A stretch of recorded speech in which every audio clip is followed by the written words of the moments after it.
See everyone.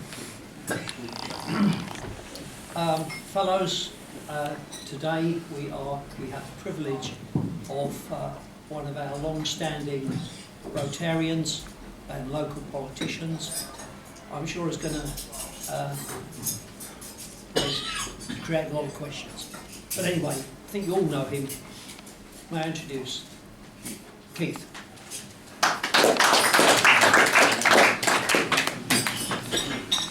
Well, thank you, Ray. I've got the privilege of talking about parliamentary bills. I think that's what it's tabled as, but I think I may go a little bit wider than that. The idea is just to speak for about 10-15 minutes and try and open it up for question and answers.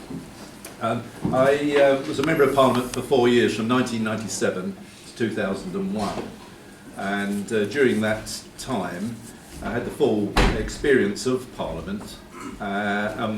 One of the jobs of a Member of Parliament is as a legislator. I think this is what I've been asked to talk about today.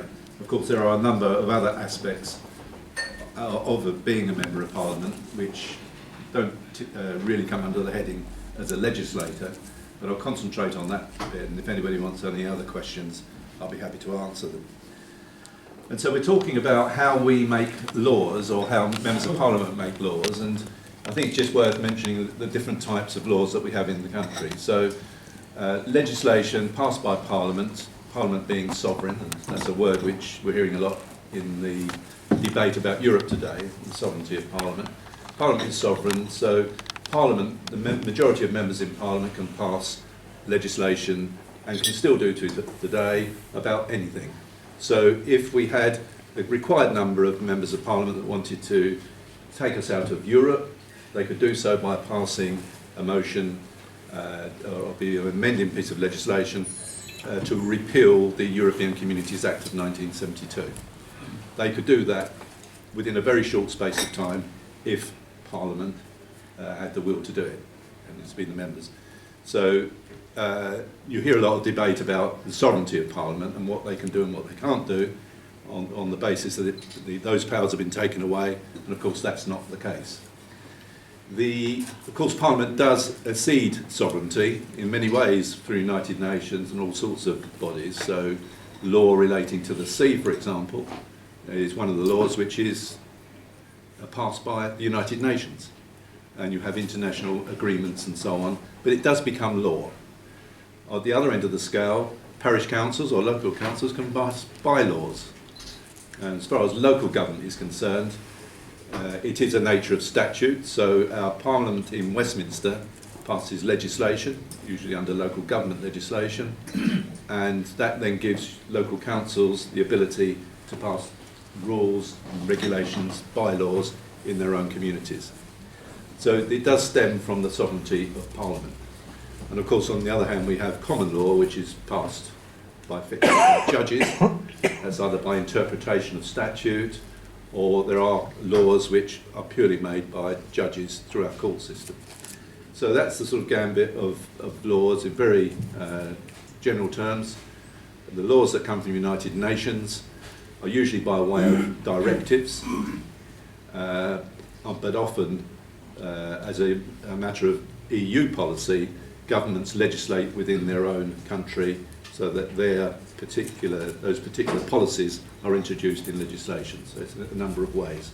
We have on average, about 1,000, 1,200 bits of directives and regulations from the European Union each year, but they tend to relate particularly to the single market and things like that. The vast majority of legislation that's passed in Parliament covers all the other things that we do, so education, health, devolution of powers within the United Kingdom, farming, agriculture, a whole gambit of laws that we pass. The vast majority of them merely relate to the United Kingdom. So how do you pass a bill? So if a legislation is required, so it usually comes through the government of the day, through its manifesto commitments, will decide on a particular piece of legislation. So this process in many ways starts before the general election. The political parties will say what they're going to do and what they're going to do, not going to do, and when they get the mandate, i.e. the majority are passed, the majority of members elected for that particular party, they then have a legislative programme. It's usually divided up over the 5 years, and there'll be priorities and so on, and the legislative programme for each year is announced in the Queen's speech. So the government of the day will decide what the majority of time of Parliament is spent on particular legislation. And once they've made that decision, they then have to seek a slot of legislative time. Because one of the big drawbacks is time for any democracy. You've only got a certain amount of time to legislate, and that time is allocated. And there is a Parliamentary Business and Legislation Committee which the government have to apply for through that committee for a time slot. At that stage, the department, the ministerial department, so for example if it's education, the education department would say yes, we want that bill passed, and yesterday there was an announcement, for example, on all schools being academies. That will require legislation to force that. So the Education Department over the coming weeks will be seeking that slot in the legislative programme to pass that law. Now, once they've got that slot, they've got a ministerial team led by the particular minister who will then start the drafting of the legislation, and when that's ready, it will fit within the timetable somewhere. So they have civil service supporting that and a minister leading it. And when the bill is ready and published for the first time, it's then given what's called a first reading. You don't actually do anything at that stage. There's not a debate in the House. The bill is just published and it's announced as the first reading. That gives the opportunity of anyone to look at it and then consider it. Subsequently, there is the second reading, and the second reading is the debate on the principles of the legislation. So the opening speech will be led by the minister, and then the opposition shadow minister will then give the opposition's point of view about it, and in most cases it'll probably be opposed, but not always.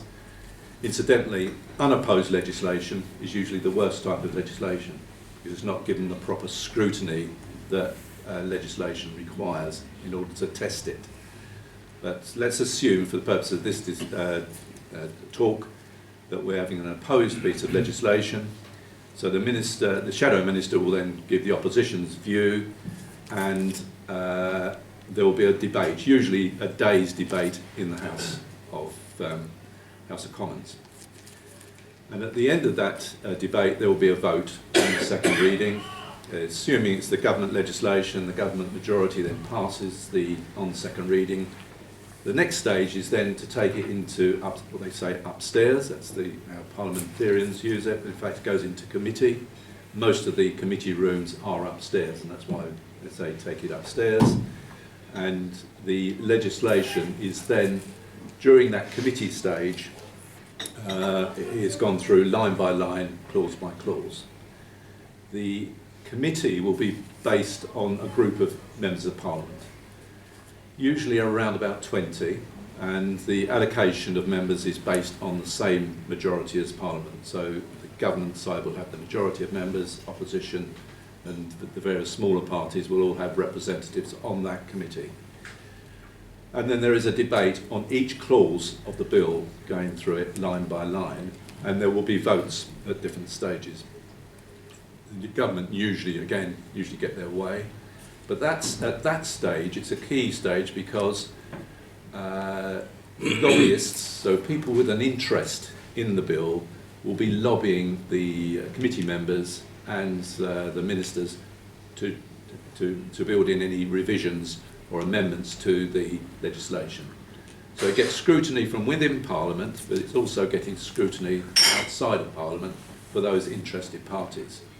And so I sat on, for example, several of these committees.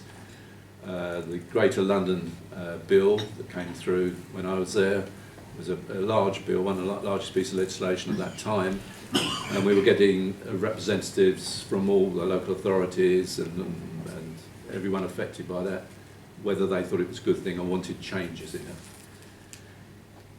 So you go through that process, and at the end of the day, the bill may well be revised at that stage with amendments. It then goes on to the what's called the report stage, and that's when it goes back to the floor of the House of Commons. And at the report stage, any member of Parliament can table amendments to the legislation. So it's a further set of amendments, and they're usually grouped into sort of subject areas. And a debate on the report stage, depending on the size of the bill, may take 1 or 2 days, maybe even 3 in certain circumstances. So it gives everyone the opportunity, so members that haven't sat on the committee can still change the legislation or try to change it at that stage. At that time, it's one of the areas, if it's that very controversial, occasionally you get at that stage members of Parliament trying to delay it through what's called a filibuster. You do see this sometimes. There are some sort of famous ones. Years ago on the telecommunications bill, I think privatisation of BT, one member of Parliament called John Golding spent 17 hours speaking and basically read out the telephone directory in order to try to delay the legislation. Your amendments have to be pertinent to the legislation, so he was to argue that, going ordering through the telephone directory at that stage. That's a famous one. There are some others that you do often get filibustering at that stage. Eventually, there'll be a timetable motion to stop it if you've got the majority of will of Parliament. So it goes through that report stage, and then there is a final reading on what's called third reading, which is usually follows up from the report stage, but sometimes it's the next day. And then there will be the final opportunity of the House to vote for or against. At that stage, assuming it's passed, it then goes into the House of Lords.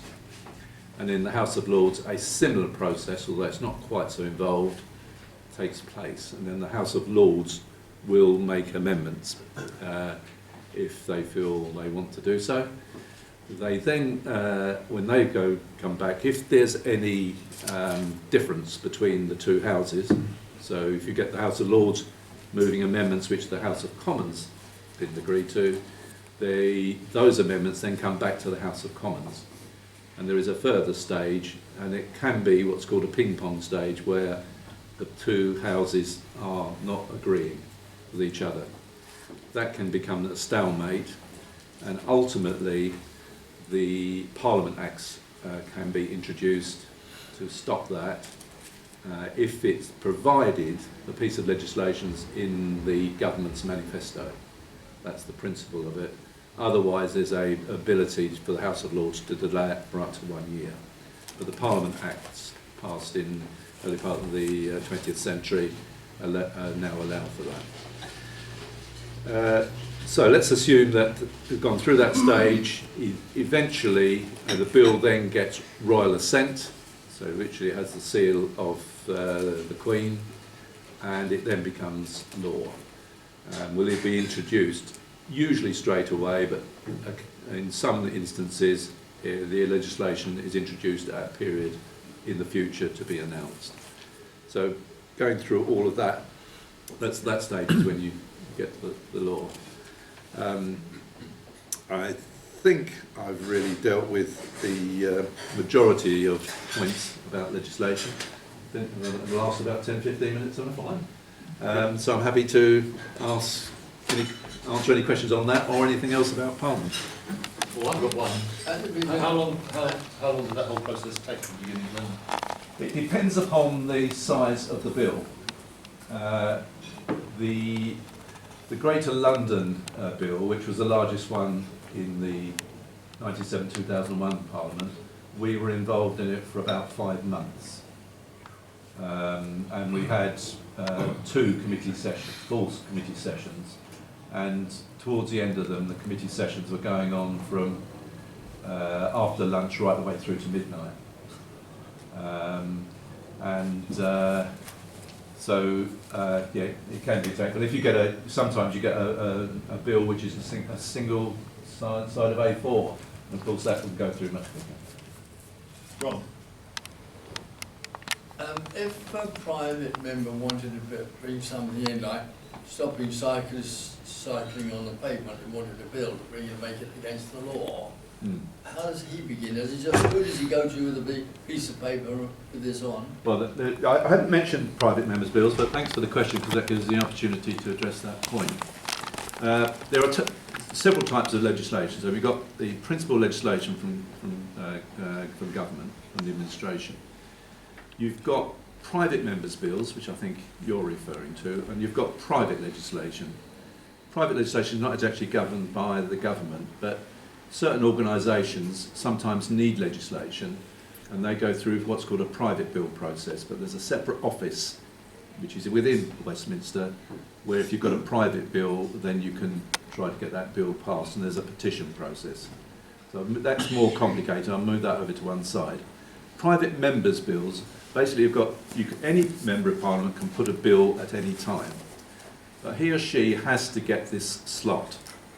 And it's very unlikely, if I was to pass a bill like want that bill to go through what you just said, that you would get the legislative slot to do it.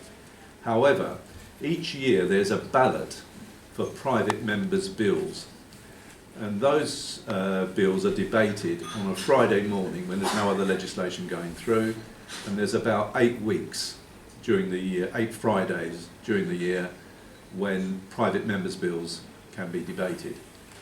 But there's a ballot. All members of backbench members of the Parliament go into the ballot, and if you get your name drawn out, you can then bring such a bill. It then goes through a similar process to what I've just outlined, but because it hasn't got the government support, most of them don't have government support, then they're easy timed out, because they're only given a certain amount of time. So, for example, in the bill to outlaw hunting that took place when I was there, effectively the opposition in that Parliament, although there was a majority of MPs in favour of it, just filibustered it out, and the time wasn't taken to, additional time wasn't given to pass it, although there was a majority of members of Parliament were in favour of that piece of legislation. So a private members' bill stands very little chance of becoming law unless the government backs it, and there's not a single member of Parliament that wants to stop it. It would be relatively easy for a single member of Parliament, providing you could get up, catch the eye of the speaker, get to speak, and just stand there speaking for 3 or 4 hours. If you could do that, you could effectively talk out any piece of legislation. Dennis? It's getting away from that. I was reading the other day regarding, I think his name Jack Ashley of Newcastle, who's been called before the House to give evidence on his not paying his staff minimum wage. He didn't turn up for the first hearing. He's been summoned again for the second time. He's saying that he's not going to attend. What action can they take if he doesn't answer their call? Well, he would have been called before, I haven't talked about committees, but there are various types of committees. The committees that I've been talking about on the legislation are called standing committees. Yeah. The committee which you're referring to is what's called a select committee, and there are a number of those. I sat, when I was in Parliament, on the procedure select committee, but there's one for basically each ministerial department. So there's an education select committee, a treasury select committee, and so on.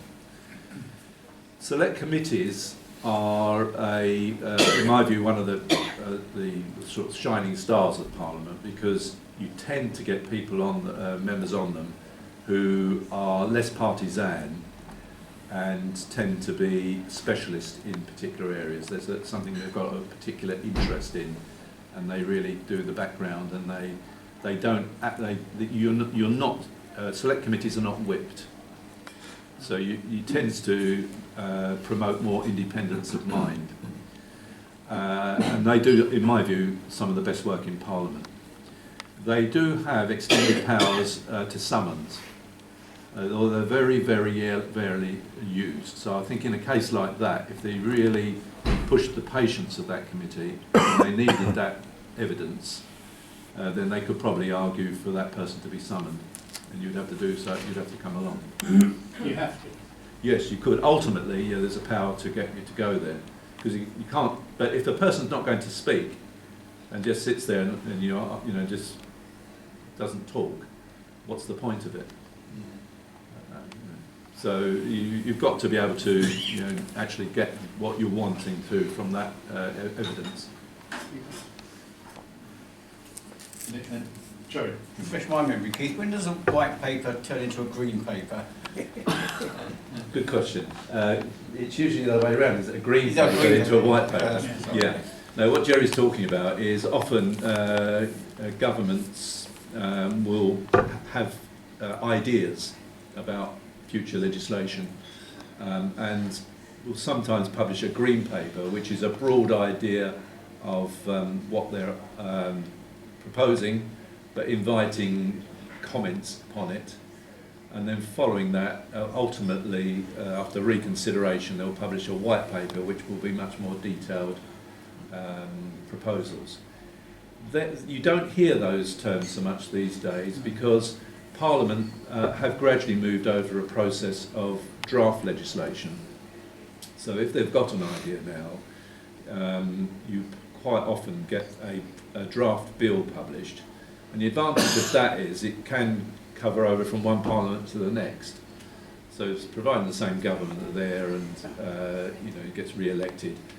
The consultation process can take around the draft bill, and that gives the opportunity of people outside in organisations. I mean, for example, the Law Society, which Jerry and I both are members of, they will give their comments from a lawyer's point of view about particular legislation, and it tends to become better legislation if it's had that full consultation process. Fine. Any other questions?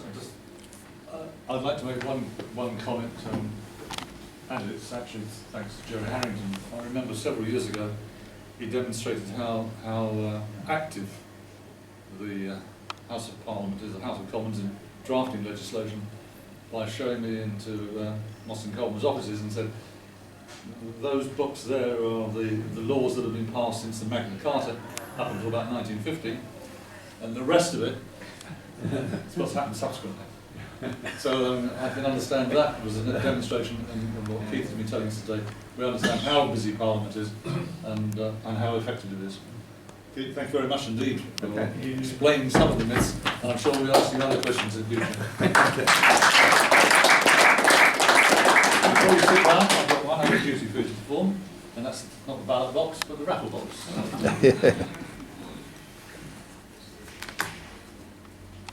232.